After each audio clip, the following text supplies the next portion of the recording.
Hello everyone! Kung may mga katanungan kayo patungkol sa iyong horoscope at zodiac sign, maaari po kayong mag-comment sa comment section para magawan po natin ng video para sa next vlog ko. Keep on watching! Kalusugan ng Libra.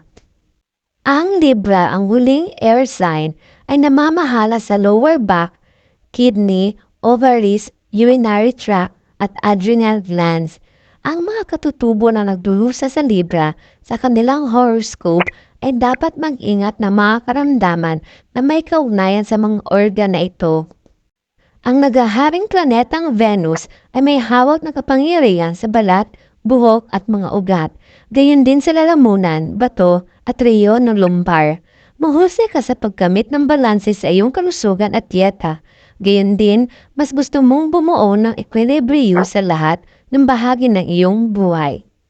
Para dyan, pinapanatili mo ang isang chord sa pagitan ng oras sa trabaho at oras upang makapagpahinga.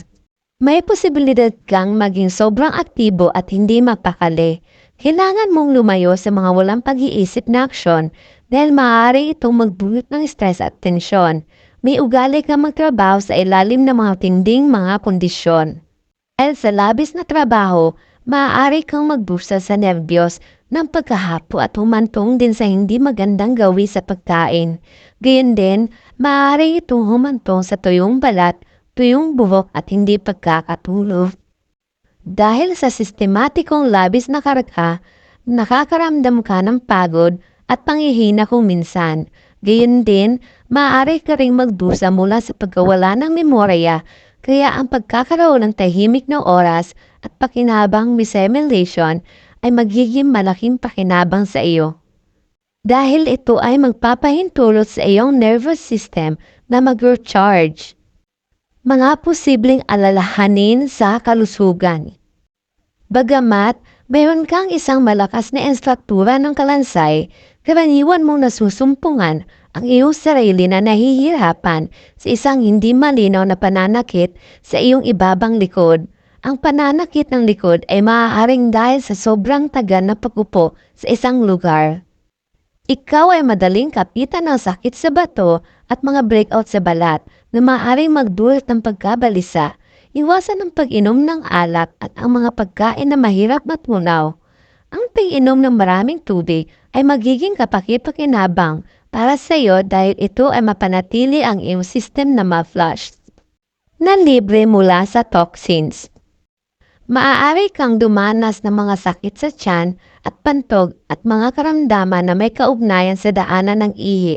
Ang babaeng Libra ay maaaring makaharap ng mga issue na may kaugnayan sa mga ovary. Maaari ka ring dumanas ng mga problemang may kaugnayan sa dugo. Pinakamainam para sa iyo na subaybayan ang iyong antas ng asukal.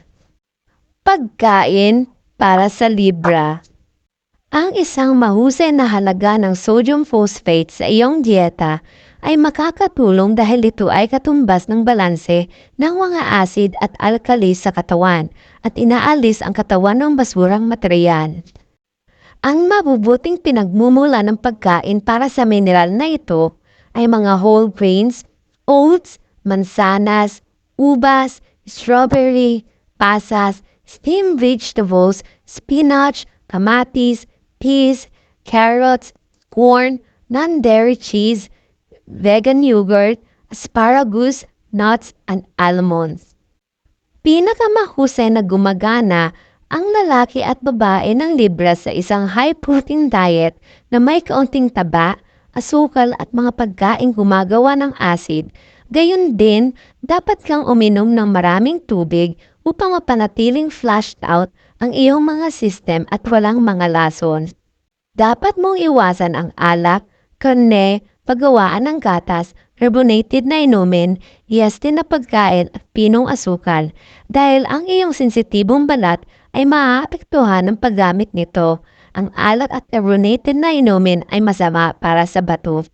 Physical nature ng Libra.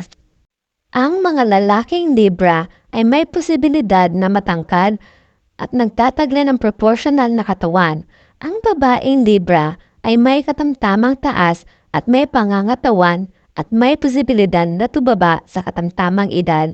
Ito ang dahilan kung bakit dapat mong ugaliin mag-ehersisyo ng regular. Meron kang kaakit-akit na itsura, mataas na noo, hugis baw na bibig at kulot o kulot na buhok. Karaniwan, meron kang isang kaaya-ayang ekspresyon ng mukha at isang malambot na ngiti. Madalas, may dimple ka sa pisngi o baba. Ang isang babaeng Libra ay may napakagandang mukha na may mga kaibig-ibig na katangian at magandang figura. Samantalang, ang lalaking Libra ay matangkad, gwapo, may balanseng katangian. Magagawa mong maging cool at mahinahon sa lahat ng oras at makipag-usap na napakatamis sa lahat. Maaaring meron kang hugis V na linya sa baba at hugis almond na mga mata. Kagandahan ng Libra. Ang mga katutubong Libra ay pinamumunuan ni Venus, ang planeta na nangangasiwa sa aesthetics at lahat ng bagay na maganda at maganda. Pinahahalagahan mo lang ang kagandahan sa anumang bagay, maging ito ay isang tao, sining o musika. Ang iyong mga tahanan ay madalas na puno ng mga katangi-tangi at kaakit-akit na mga bagay. Nasisiyahan ka sa pagmamay-ari ng pinakamagandang mabibili ng pera. Gayon din, pinagmamalaki mo ang iyong masarap na panlasa. Ang iyong kagandahan ay nag-uugnay sa katotohanan na ikaw ay klase, palakaibigan at madamdamin. Ang mga babaeng Libra ay tinatawag ding dimple angels. Karaniwan, ang magandang itsura at kalidad ng pagiging kaakit-akit ay nagmumula sa karamihan sa iyo. Meron kang kakaibang kalamangan pagdating sa kagandahan, fashion, pagpapaganda sa iyong sarili dahil natural na meron kang poise at biyaya. Magdamit ka na may kasiyahan sa isip at iyong buong damit ay magiging balanse at banayad at magniningning sa iyong mahusay na pananalita at iyong mapagpatawa.